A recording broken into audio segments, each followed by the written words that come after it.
Redcatt 81 find. A really good budget driver. We've built a box for it, we've done some design work, and now we have to kick off with some basic measurements. Now, if you're new to audio, taking measurements is one of the fundamental and critical things that we have to learn how to do. So while I'm maybe not the best video editing, video content creation type of guy, I certainly am going to do my best to try and provide you with a little bit of content that shows you some of the steps, step by step. So stay tuned and don't forget, we all learn together. So as my videos improve, hopefully so does your knowledge. Alrighty, so I'm going to be a little bit late for this video, but I thought I'd share some of the information with you guys about this little cabinet over here. Talk to you about it quickly, and then jump into some real life ZMA and FRD measurements. Now, a lot of people kind of just stop at the box design, but especially if you're doing like two ways, or guys, even just subs, it's always good to validate your product or your end design. And there's a couple of ways to do that, and we're going to do pretty much everything. What I'm going to do is I'm going to take some measurements of just the speaker inside the box, no filling, and then I'm going to grab my little green blankets, which I'm going to then shove into the cabinet, and we're going to compare, does it make a difference, which it absolutely is going to. So stay tuned and let's jump right into it. Okay, so there is really nothing special to this cabinet, guys. The overall design is kind of affected by two things, one of which we are tuning this driver or a cabin driver to match one another. Secondly, we've got some design considerations. We've got to try and get this flare into that box along with the compression driver. So it does play a bit of a part as to what our overall shape is. We can move our ports from here to here, or they don't have to be round, but generally speaking, round ports are better. This is just good old-fashioned superwood. Some of you guys might know it as MDF. Right. In terms of the assembly process, nothing special, guys. Just a little bit of glue, using some nails. There are no screws in this box outside of us going to screw these down. So really nothing fancy. We've got no terminals on the back or whatever the case is.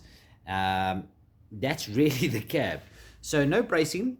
Generally speaking, you kind of want to brace your cabinets at least front and back wall, maybe some side walls. So like it would not hurt even now for me to put a bracing that's going from the front face to the back and something that runs across the side.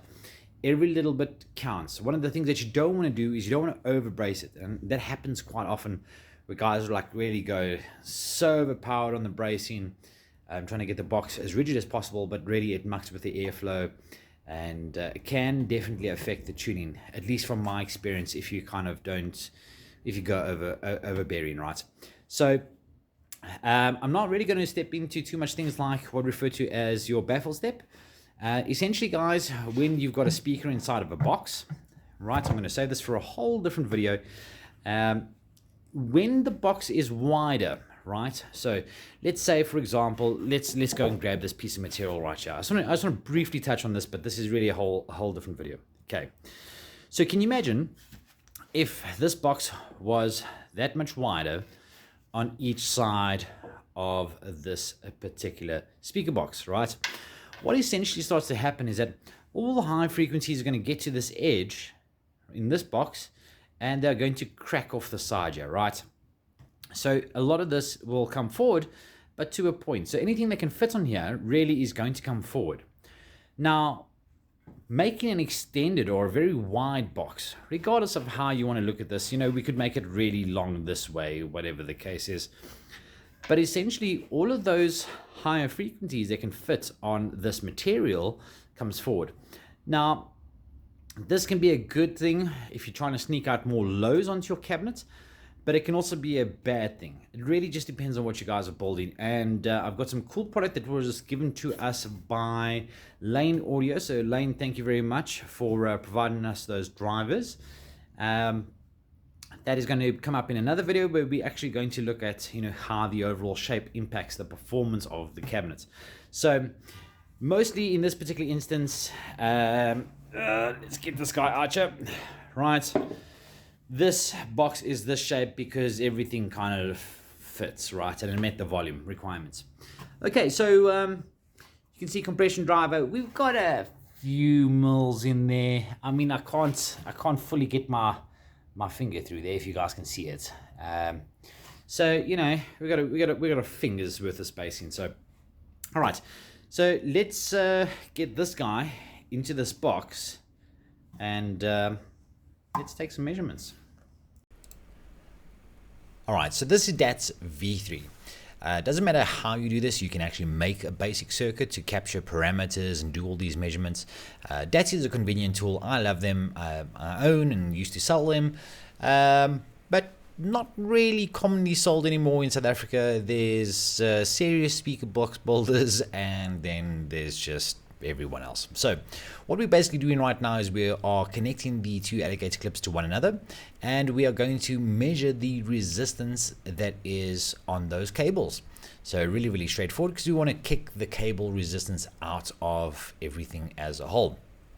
Might seem a bit weird why we're doing this, but I'll try and explain in a little bit more detail as we going along. So this is step one. We basically want to calibrate the impedance of our actual cables itself. Then we are going to be jumping on to step two, which is this over here. We are going to use DAT as an internal 1000 ohm resistor, and we are going to basically calibrate everything against that. Really simple to do, so to speak. Might seem a bit weird why we are doing this when we're taking electrical measurements, when we actually after the acoustic stuff. But remember, guys, on the very foundation level, we put signal into our speaker and something comes out of our speaker. Now, it should be exactly the same thing, but it never really is. It's like an altered version of that. So we got the box now to contend with and everything else. So just be aware that this is going to get a little bit loud because the measurements are going to come through, because I'm going to show you the process in the video. So don't get a fright, and make sure that you're at a relatively good level before this happens.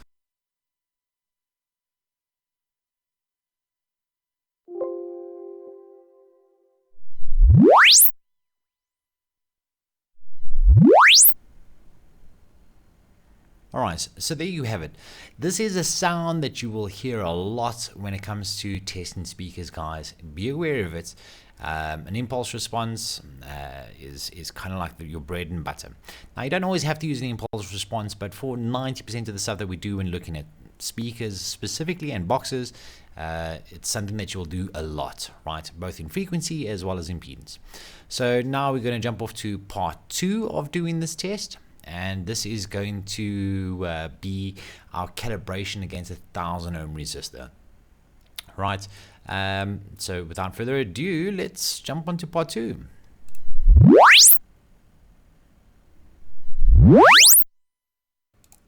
So I have absolutely no idea why that has happened within the actual recording. It certainly wasn't there when I was doing the actual impedance calibration.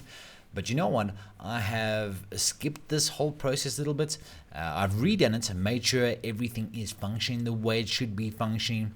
And now I already have the speaker in the box, and I'm getting ready to do the actual impedance of the speaker. Important thing to remember, guys, the speaker on its own is connected. So we're seeing the electrical impedance of the speaker with no stuffing of any sorts inside the box. This is the raw impedance measurement. Alright, there we go. We have a real life speaker measurement of the impedance of our speaker in an empty box, right? And when I mean empty, it's just basically the speaker and the compression driver. We've got no form of foam or anything inside the box. But have a look at these two impedance peaks. That definitely is not there on the impedance graph from the manufacturer, right? But it is definitely something that is there within our impedance measurements. And the question is, what is that, right? And sometimes if you're looking at graphs and you see these type of things, you need to understand that it is something wrong and it shouldn't be there. In this case, those two items are not there, and we need to have a look at if that is there acoustically. So let's jump onto that. Alright, so what I'm showing you right now essentially is a near-field semi-anechoic measurement, right? What do I mean by anechoic? Well, we have a whole bunch of problems when it comes to DIY measurements, right? And one of these measurements is an absolute pain. we do not have the luxury of taking measurements in an anechoic chamber. This kind of means we need to develop some form of way to come in really close. And if you have a look at that picture, I've shoved the microphone literally right in front of that speaker, and the intent is as follows, guys. By having the microphone so close to the speaker, remember, sound travels really fast, okay? And I'm in a room which is full of objects for our sound to bump into. So by bringing the microphone in really close, the idea or the concept of is that hopefully the information that we catch acoustically is going to be the primary sound coming out of that speaker, right? And that's what we're after. We're after the primary sound coming out of that speaker. Now, the first thing that I want to try and see is, am I going to see those funny little things popping up on our acoustic measurements? Remember those impedance bumps, right? I want to see if I'm going to see that. That is now my number one priority over anything else. Okay, so we've pushed the microphone right up against the speaker. Well, not right up against the speaker. We're a few millimeters away. But it's basically flush with the speaker. And this is kind of what we start to see as we take these measurements. And I must just point out right now, guys, this is not a 1 watt measurement. The microphone's not set up to the SPL. We're just doing things at very low volumes just to have a glimpse as to what's going on acoustically with the speaker. So if you don't see 95 dBs, don't panic. We'll get there at a later stage. Right now, we're just low volumes, having a look at to what is going on. Check how classy this infinite screen capture is.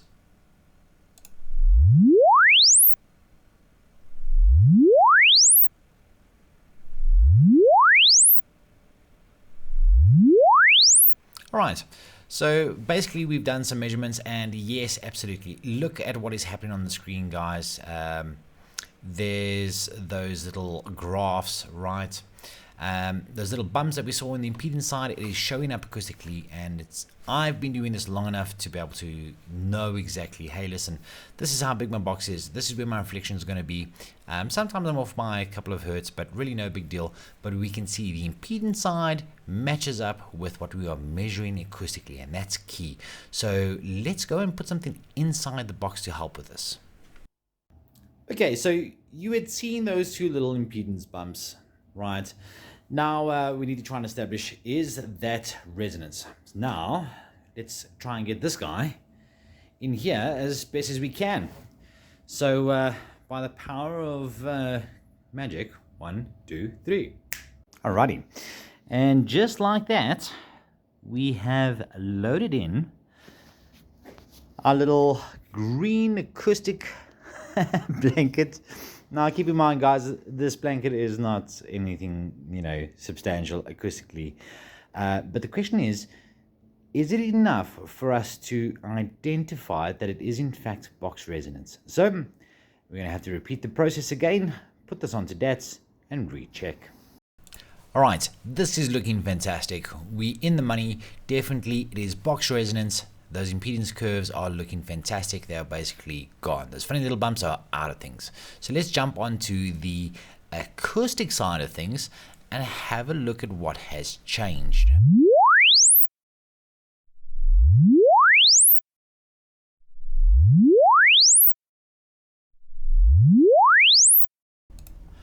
All right, so this already is going to look better.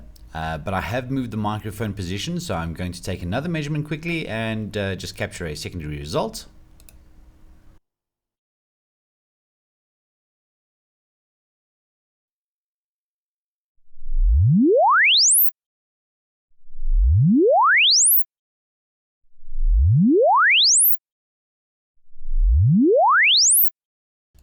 Alright, so we've now got 3 measurements. One measurement was our microphone right up against our speaker, which was empty. When I mean empty, there was no filling or stuffing of anything inside, which is our red graph. And then we've got another 2 measurements, which is now with that little blanket inside there. I like to call it the little Snoopy blanket.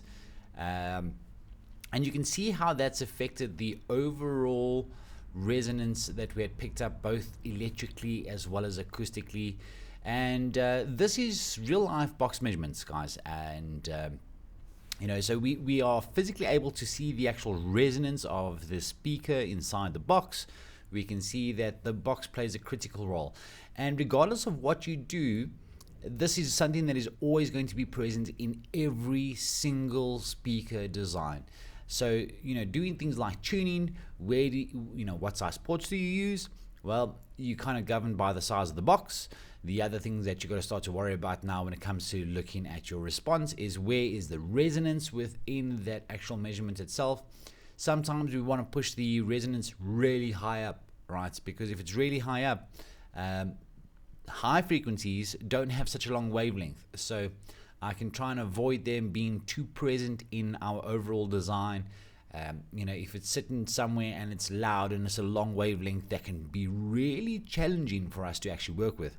So there's a lot of design considerations that go into a cab and a cab layout.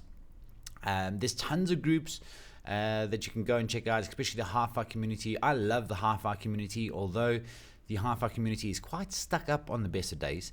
It is there for a reason. Guys are like that for a reason. They are serious about sound, and they take their time quite serious. So as you can see in this instance, we have absolutely improved our general response of our measurements. Now, why did I take a secondary measurement, a third measurement on the same box? Quite simple. So guys, when you are taking this near field measurement and you've got the microphone right up against the speaker, I had moved the microphone a little bit further back, right? So you can see that from a certain point, the bass actually starts to roll off a little bit better. Roll a little bit more aggressively. So I moved it back or a little bit closer to the actual speaker to try and recreate my initial measurement distance. Okay, and you can see that the third measurement is looking a lot closer to our first measurement in terms of the way that low frequency response rolls off. Now, it does not mean that we have all of this bass, right? Because one of the things that happens is we get something called a proximity effect. So with that microphone being very close, we will start to actually get more low frequency than what we have there because of the position of the microphone against our speaker. So it's something to remember, guys. This is a nice technique for us to have a really good look at our speaker, but you kind of got to take it with a pinch of salt, right? It allows us to identify things with the box. We're able to see the resonances and so forth, but it does not mean that bass is there. So you can't use these measurements for crossovers. It's not going to work, right? In absolute honesty. So something to keep in mind. But there you go. We've addressed, I wouldn't say fixed, but we have addressed the resonance within the box. If we really wanted to do this the right way, we could go and get some proper acoustic material, and we can try and address and attack, with more precision. And what I mean by precision when it comes to acoustics is we've got reflections, we've got refractions and standing waves and all these problems. But acoustic material, legitimate acoustic material, has something called a acoustic coefficient, right? And this will range from 0 to 1. 1 being 100% of that frequency absorbed, and 0 being nothing. So we would be able to go in there and fine tune and go and try and really, target certain frequencies and problems in the box to the best of our abilities. But again, there's a lot of things that a person can do. Typically speaking, with press frames, the frames are quite wide. That is in fact a reflective barrier that we actually will measure. And what I'll maybe do is I'll see if I can't go out and go get some fabric, and I will dampen the frame itself, and you can see just how much of a role that press frame actually plays in terms of the overall response of that speaker. So something very, very important. That's one of the nice things about a lot of PA drivers and some hi-fi drivers with some cast frames.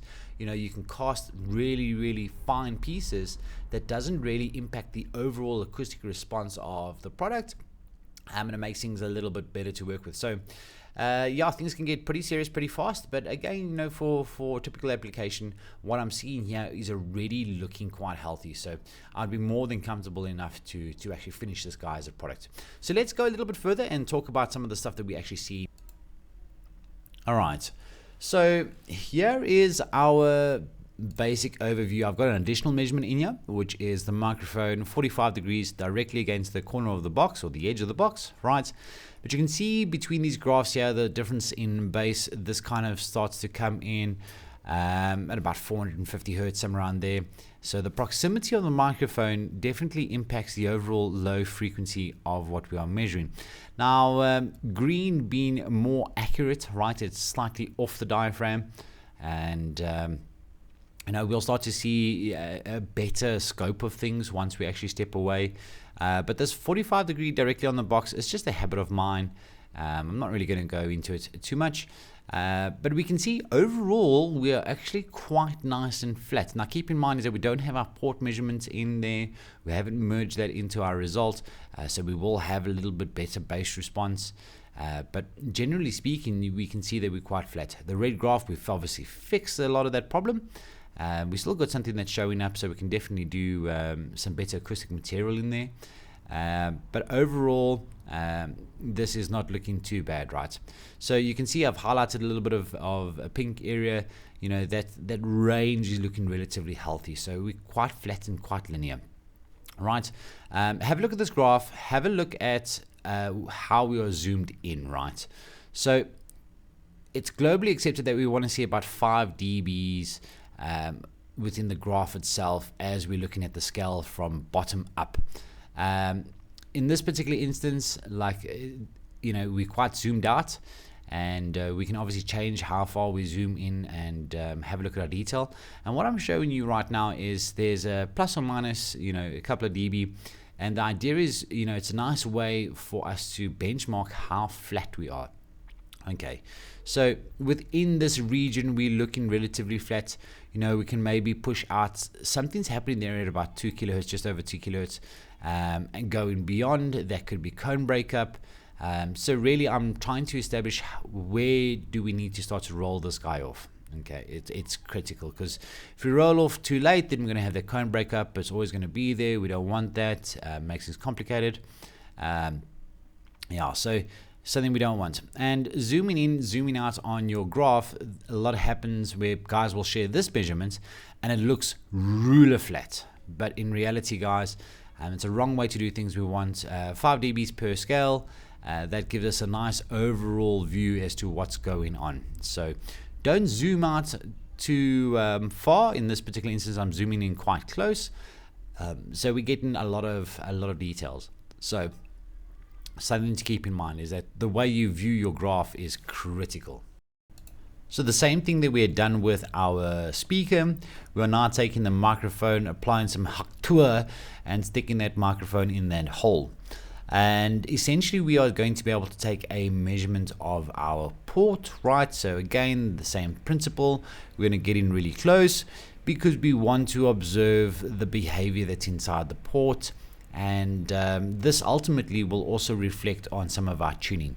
Now you've got to take this with a pinch of salt, because sometimes your ZMA and your FRD, they might not look like they match up perfectly, but it's something for another video, another topic, and let's do it again.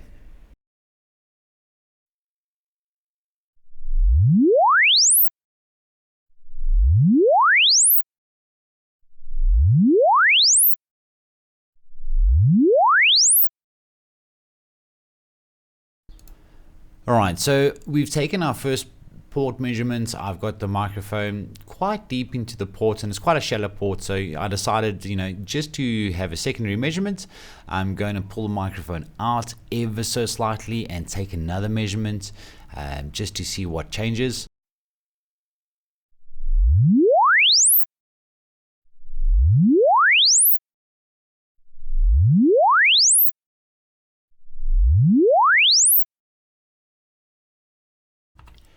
Alright, so I've made myself a little bit of coffee, and let's take a closer look at some of these measurements. Right, So firstly, it is important to understand that we are not getting this amount of boost from our port, guys. It actually, there's a bit of phase that goes on, and that's not going to be that loud. So we're not boosting that much bass. But we are certainly putting some bass back into the system as a whole.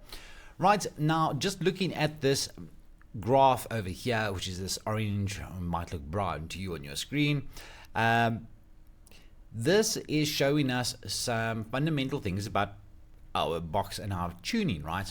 So I've got the hiccups. We can see here that while the box was tuned to 80 Hertz, right? With us putting the blanket inside the box, we have actually shifted our tuning frequency down by about 10 Hertz, right? Give or take. So you've got to take this also with a pinch of salt, because sometimes what we measure electrically versus what we measure acoustically can be two very different things. So, you know, as long as you're within a couple of hertz of one another, that's information that you can trust. And really, it's about being able to interpret this data. Okay, so we've got this big resonance over here, and it starts to come down. And then we've got this point over here where we've kind of hit this null, right? Or this trough, not really a null. Okay, then the trend starts to go back up again, and what I'm starting to look for, right, is can I start to see within our speaker measurement and our port measurement things that start to look similar, right? Because remember, the whole time when we put a speaker inside the box is basically stopping the front phase and the back phase from interacting with each other. And that's why when you go and take a speaker out of the box, you don't have any bass, and the moment you put it into a box, bass starts to appear, right? So it stops those two phases from interacting to some degree, but we've got reflections and so forth that are happening inside the box. So I'm going to start to look for some trends. Now, we know that we address these very nasty bumps to some degree that we're sitting up top here, I think between 500 and 1000 hertz, somewhere around there. So we started to address those. We put something inside the box, but we're still looking for global trends. So as we are starting to roll off down here, guys, we can see that there is going to be this little bump over here, right? And we've got a little bump over here. Can you see that? That's a global trend, right? And then it comes down, and we can see here we've got this little section that comes down, and then we come back up again, and I can kind of follow these through both our speaker measurement as well as our box, and you can see we globally continue to keep on coming down, and I can see this on both of these graphs. Very, very important to understand, guys. So this is showing us what's happening with our box pretty quickly, and we've got this trend that we start to come back up again, right? And here is a bit of a bump. You can see up top here we've got a bit of a bump, and we've got this peak over here, and this peak is actually opposing this. So we've got a dip over here and we've got a peak over here, right? So this is starting to indicate that we now are dealing with resonances within inside the box, and we're dealing with resonances from our port and so forth, and all of these things start to play a critical role within what we're looking at. Now, being able to interpret graphs is very, very hard, and it takes a lot of practice. A lot of the times you might think that you are seeing something, but you're not. You could just be seeing, just the nature of the speaker. Sometimes it is the nature of the box. And this is why when you go out and you go buy a premium speaker, right, all of these little funny things have been ironed out, guys. You know, if you have a look at big brands, they don't release they never really used to, but you know, it used to take 2 or 3 years before they released a new series of product. But this takes a lot of time. If you really want to get this sounding truly good and awesome, it takes a lot of time to work this out. In reality, the shape of the box plays a critical thing. We have got a rectangular box, right? So we've got 2 parallel walls, our left side, our right side. We've got 2 parallel walls between our front and our back. We've got 2 parallel walls between our top and our bottom, and all of these things are going to be problematic. We never want parallel walls. So changing the shape of our box ultimately is going to help us with some of these standing waves and some of these reflections that are happening inside of our box, right? So again, continuing with this trend, we've got a peak here, we've got a dip here, and we can globally follow this through, right? So we can kind of see we go up here, we're following the trend, we've got a little bit of a dip here, we're following the trend. So this is a one-to-one reflection. So looking at this graph gives me the ability to say, okay, hang on a minute here. 2000 hertz roundabout, how long is 2000 hertz or 2225 hertz? Knowing that information, I can actually go and now start to take this information and start to say, hang on a minute here. Is my problem at 2200 hertz, or what is this over here, right? Let's go to 1 kilohertz. What is twice or 2 times 1 kilohertz? Well, 2 kilohertz. So isn't that interesting, right? So between this trough and this trough, we basically 1 octave up. That's kind of interesting. That's useful information, right? So what happens if we go from 2 to 4? Well, 2 to 4, I've got another octave. And from 4 to 8 kilohertz, well, we're down here, right? So the likelihood is this might be some resonance that we could possibly try and address. This is very high up in frequency, so the wavelength is extremely short. But knowing how to look at this information is very helpful, because now I have a length that I can work with over here. I have something which is an octave difference, so that length is going to be proportional, right? And I can go from 2 to 4 kilohertz, and I can see like I've got this bit of a trend that is taking place here. Now, knowing the wavelength of those frequencies, we now have the ability to go and look at our box and look at our speaker and say, okay, so what could this be? Is this, an actual internal box resonance? Is it our frame? Is it our cabinet? Is the sound bouncing off the edge of the speaker? These are things that we can now start to realistically go in and address. Okay, so if we jump back over here, and this might look different because our view is a little bit different over here, right? We can obviously zoom in and zoom out, but this little mid-range come woofer is quite handy, right? So I know that roughly between 100 hertz and about 1000 hertz, this looks tremendously good, right? We generally, for a little cheap speaker, this is quite flat, guys. And I like this, right? So I know that the overall response, okay, in this region looks quite healthy, right? And REW gives the ability to actually project some form of slope, which is really cool. You're going to hold shift and you can follow a trend in whatever direction. Now you can see here that we've got this trend that is going down about 4.3 dBs per octave, right? So think of it like this. It has got a natural roll-off that is taking place, but somewhere up here, this is all cone breakup. So in an ideal environment, we absolutely would like to try and either flatten this out a little bit further, right? And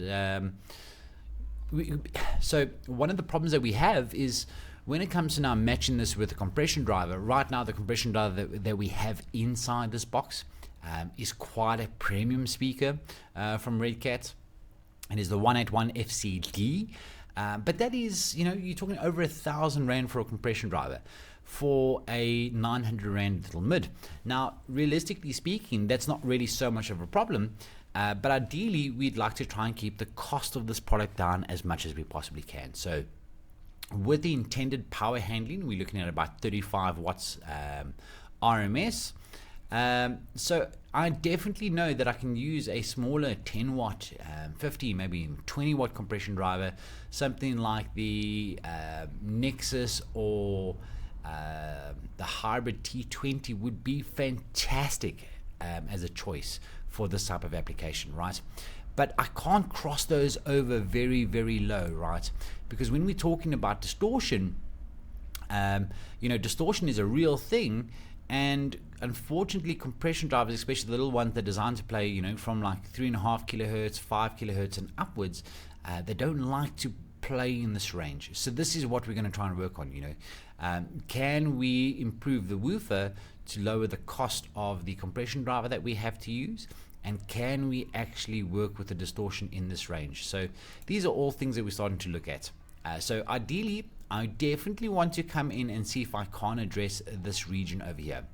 If we can address this region over here and get a pretty good response out to 3 kilohertz, that is going to open up a whole bunch of opportunity for us to dramatically reduce the cost of the product as a whole. All right, so we haven't really gotten into doing a 1 watt measurement from 1 meter away. I've got a lot of projects coming in at the moment, so it's going to be quite delayed. Hopefully not, it's going to be another like 2-month wait, but I'm going to try and finish this whole series for you guys, addressing all of these problems. So I'm going to come in and I'm going to try and address what is happening up top here, and I will share some more information with you guys. Looking at your different plots, we can see a whole bunch of information. I will try and do a step-for-step tutorial on what we're looking at, but there's 2 graphs that you will find really helpful as you get into doing measurements itself, right? So in an ideal world, let me actually go back to our waterfall, right? So we have amplitude, right, loudness, which is going up this way, and we have frequency that was going across this way. Okay, and we have time, which is going from the back to the front. Now you can see we've got all these little bands that pop up over here, and let me actually jump across to this guy, right, because this is going to have those really hard bands. Now remember those funny resonances that we had seen here? We can see them pretty nicely, right? So this is an indicator of something that is ringing or resonance. It could be a whole host of things, but can you see, like, firstly, it's quite heavily elevated, and it sticks around for quite a bit in time, where if you have a look, you know, this little region over here, it's falling off faster, okay, and it is looking far smoother. There's like less jaggedness, right? And as we come to here, we've got those 2 resonances that were terrible, and we've got something that's happening in the top end here as well, right? And then as we come along to our cabinet with a blanket in, look how much we've smoothed this off. Now typically speaking, we would want a speaker to look perfectly smooth, right? So we'd want it to almost look like this back end and this little section that's trending up top here. We'd want our speaker to look perfectly smooth. We don't want to see all these little bumps and lumps and so forth, and we'd want this to be quite even going across the entire spectrum. So if I was to draw a line in somewhere over here, right, we want this whole lot to be really smooth, and this, or on the waterfall graph, we don't want to see these, right? We want it to fall off like this. This is looking really good from a time perspective. Okay, so guys, this is the very basics of speaker measurements and starting to look at real life data. And I cannot stress this enough. If you guys are into DIY, the tools that you need, you have to be able to take impedance measurements, you have to be able to take acoustic measurements, so that way you can start to understand what is happening with your speaker design, so that you can start to validate your speaker design.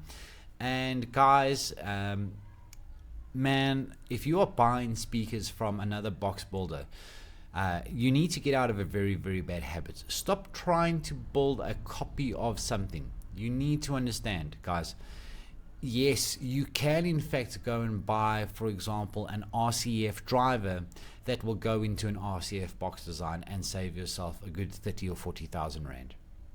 Okay, for one, you can do that, right?